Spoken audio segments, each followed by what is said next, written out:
সেই স্বাদ হয়েছে, সেই স্বাদ হয়েছে। এটার নাম কি?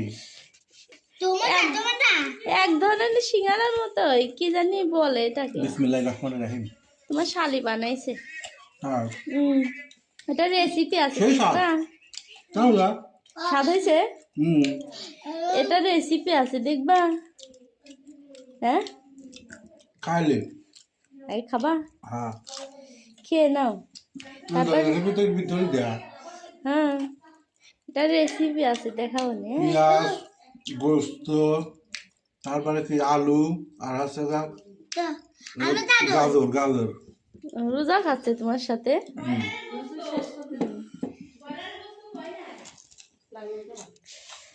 ভিডিও দেখাবো না। প্রথমে আমরা আটাটা কেড়ে নিয়েছিলাম। আটাটা কাড়া হয়ে গেলে আটার ঢিবি বানিয়ে রাখবো। তারপরে সব সবজিগুলো রেডি করেছি, এখন এক একে রান্না করব। প্রথমে ব্রয়লার মাংসটা কষিয়ে নেব সব মশলা দিয়ে।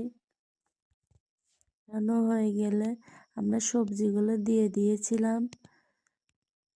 সবজিগুলো দিয়ে ভালো করে একটু ভেজে নিব। ভাজা হয়ে গেছে, এখন নামিয়ে রাখবো। এখন পিঠা বানাবো। প্রথমে রুটির মতো শেপ দিয়ে মাঝখান থেকে কেটে পিঠার শেপ দেব, দিয়ে একটু ডিজাইন করেছিলাম। তারপর ডিজাইন করে এমনি করে সব পিঠা বানিয়ে রাখছিলাম। লাখি বানাচ্ছিল, আমি ভিডিও করছিলাম। একে একে সব পিঠা বানিয়েছে লাখি। আর আমি এখন তেলে ভাজবো।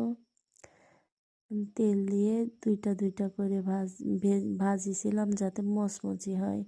বেশি দিলে মচমচি হয় না, ওই জন্য দুইটা দুইটা করে দিয়ে ভাজিছি। দেখো কত সুন্দর পিঠা হয়েছে, কত সুন্দর দেখা যাচ্ছে। এভাবে বানিয়েছি সব পিঠা।